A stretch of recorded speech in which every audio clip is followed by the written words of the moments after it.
The conflict thesis is a historiographical approach in the history of science which maintains that there is an intrinsic intellectual conflict between religion and science, and that the relationship between religion and science inevitably leads to public hostility. The thesis retains support among some scientists and in the public, while most historians of science do not support the original strict form of the thesis.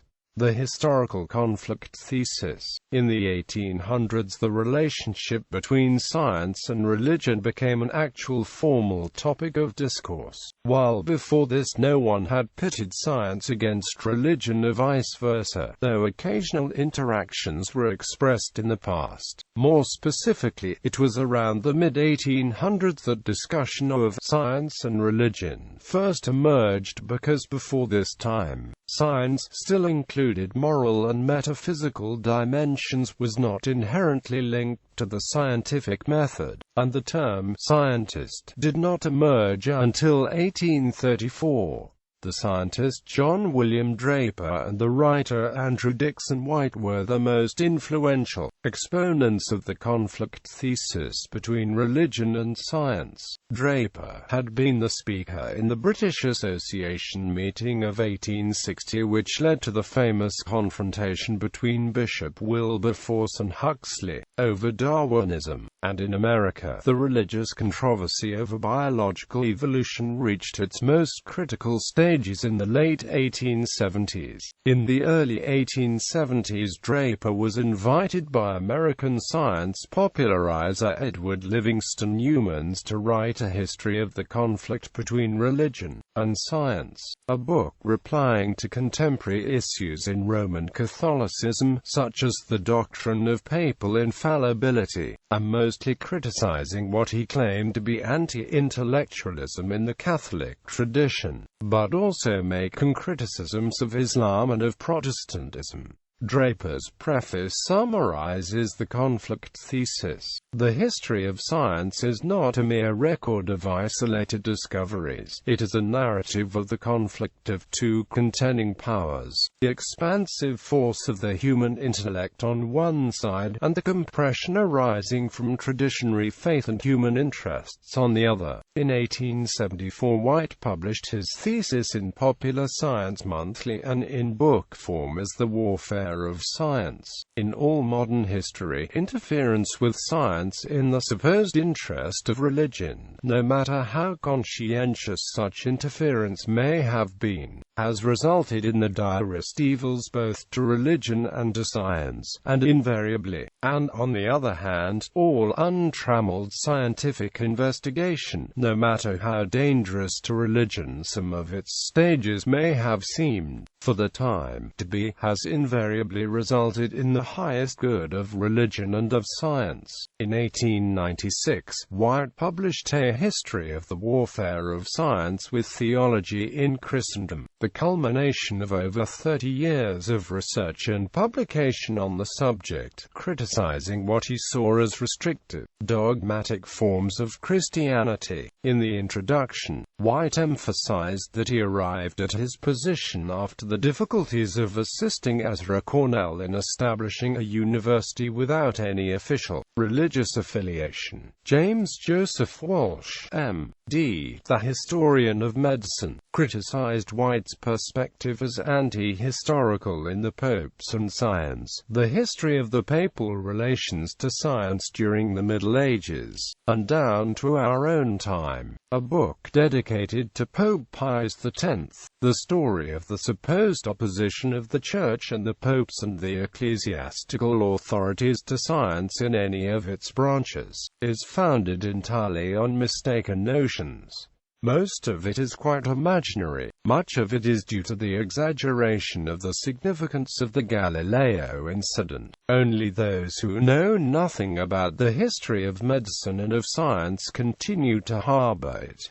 that Dr. White's book, contradicted as it is so directly by all serious histories of medicine and of science, should have been read by so many thousands in this country, and should have been taken seriously by educated men, physicians, teachers, and even professors of science who want to know the history of their own sciences, only shows how easily even supposedly educated men may be led to follow the prejudices rather than the mental faculties, and emphasizes the fact that the tradition that there is no good that can possibly come out of the Nazareth of the times before the Reformation, still dominates the intellects of many educated people who think that they are far from prejudice and have minds perfectly open to conviction. In God and Nature, David Lindbergh and Ronald Numbers report that White's warfare apparently did not sell as briskly as Draper's conflict, but in the end it proved more influential, partly it seems,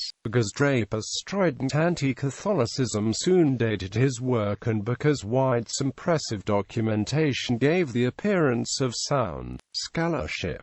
During the 20th century, historians' acceptance of the conflict thesis declined until rejected in the 1970s. David B. Wilson notes, despite the growing number of scholarly modifications and rejections of the conflict model from the 1950s, in the 1970s leading historians of the 19th century still felt required to attack it.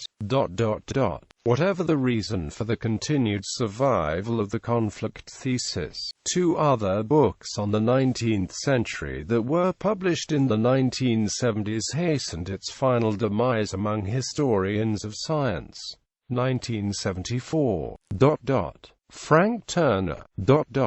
Between Science and Religion. Even more decisive was the penetrating critique, Historians and Historiography, James Moore, at the beginning of his post-Darwinian controversies.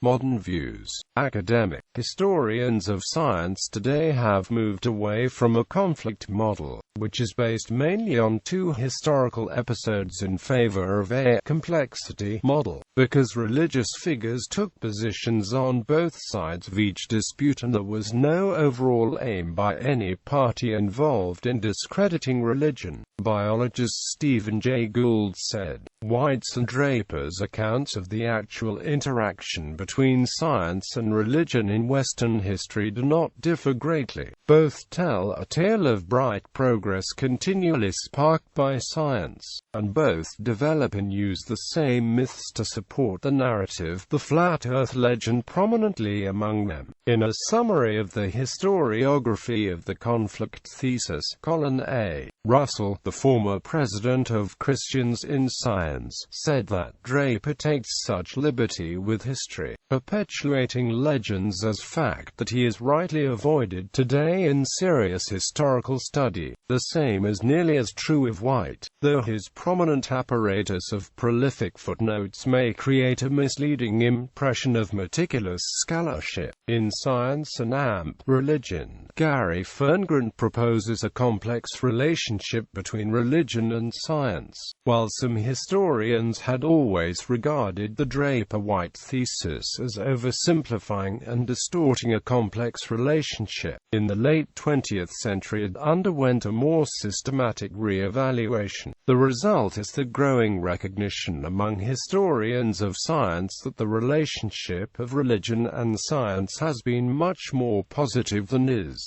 sometimes thought. Although popular images of controversy continue to exemplify the supposed hostility of Christianity to new scientific theories, studies have shown that Christianity has often nurtured and encouraged scientific endeavor, while at other times the two have coexisted without either tension or attempts at harmonization. If Galileo and the Scopes trial come to mind as examples of conflict, they were the exceptions rather than the rule. Some modern historians of science propose that scientific discoveries, such as Kepler's laws of planetary motion in the 17th century, and the reformulation of physics in terms of energy in the 19th century, were driven by religion. Religious organizations and clerics figure prominently in the broad histories of science, until the professionalization of the scientific enterprise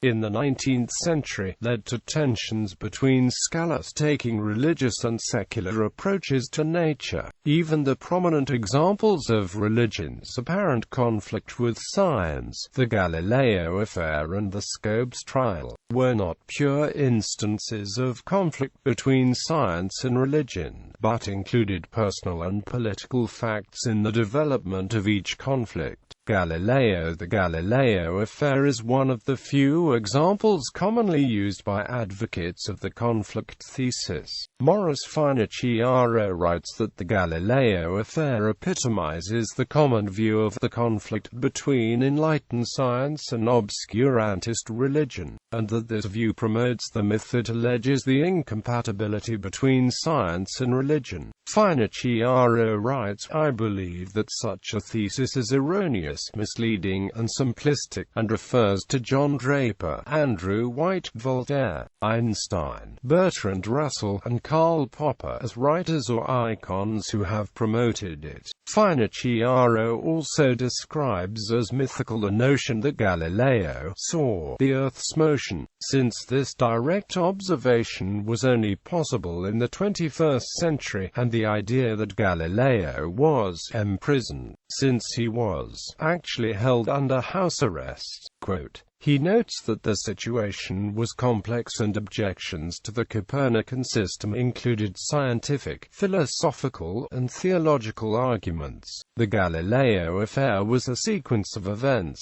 beginning around 1610, culminating with the trial and condemnation of Galileo Galilei by the Roman Catholic Inquisition in 1633 for his support of heliocentrism. In 1610, Galileo published his Sidereus Nuncius, describing the surprising observations that he had made with the new telescope, namely the phases of Venus and the Galilean moons of Jupiter. With these observations he promoted the heliocentric theory of Nicolaus Copernicus. Galileo's initial discoveries were met with opposition within the Catholic Church, and in 1616 the Inquisition declared heliocentrism to be formally heretical. Heliocentric books were banned and Galileo was ordered to refrain from holding, teaching or defending heliocentric ideas. Pope Urban VIII had been an admirer and supporter of Galileo, and there is evidence he did not believe the Inquisition's declaration rendered heliocentrism a heresy. Urban may have rather viewed heliocentrism as a potentially dangerous or rash doctrine that nevertheless had utility in astronomical calculations. In 1632 Galileo, now an old man, published his dialogue concerning the two chief world systems, which implicitly defended heliocentrism, and was popular. Pope Urban VIII had asked that his own views on the matter be included in Galileo's book, and were voiced by a character named Simplicio who was a simpleton. This angered the Pope and weakened Galileo's position politically, responding to mounting controversy over theology, astronomy and philosophy. The Roman Inquisition tried Galileo in 1633 and found him vehemently suspect of heresy, sentencing him to indefinite imprisonment. Galileo's dialogue was banned, the publication of his past or future works forbidden. He was ordered to abjure, curse and detest heliocentric ideas. Galileo was kept under house arrest until his death in 1642. Observations that favored the Copernican model over the Ptolemaic or other alternative models accumulated over time. The emergence of Newtonian mechanics later in the 17th century. The observation of the stellar aberration of light was first observed by James Bradley in the 18th century. The orbital motions of binary stars were analyzed by William Herschel in the 19th century. The accurate measurement of the stellar parallax in 19th century, and, according to physicist Christopher Graney, Galileo's own observations did not actually support the Copernican view, but were more consistent with Tycho Brahe's hybrid model where the Earth didn't move, and everything else circled around it and the Sun. Copernicus's work De Revolutionibus remained on the index of banned books until 1758. Scientist and public perceptions. This thesis is still held to be true in whole or in part by some prominent contemporary scientists such as Stephen Hawking, who has said there is a fundamental difference between religion, which is based on authority, science, which is based on observation and reason. Science will win because it works. Others such as Steven Weinberg grants that it is possible for there to be compatibility between science and religion since some prominent scientists are also religious, but he sees some significant tensions that potentially weaken religious beliefs overall. A study done on scientists from 21 American universities showed that most did not perceive conflict between science and religion. In the study, scientists who had experienced limited exposure to religion tended to perceive conflict. Science historian Ronald Numbers suggests the conflict theory lingers in a popular belief, inclusive of scientists and clerics alike, that history reflects an intrinsic and inevitable intellectual conflict between religion and science, a misconception perpetuated by the polemics surrounding controversies like creation, evolution, stem cells, and birth control. Some scholars such as Brian Stanley and Dennis Alexander propose that mass media are partly responsible for popularizing conflict theory, most notably the flat Earth myth that prior to Columbus people believed the Earth was flat.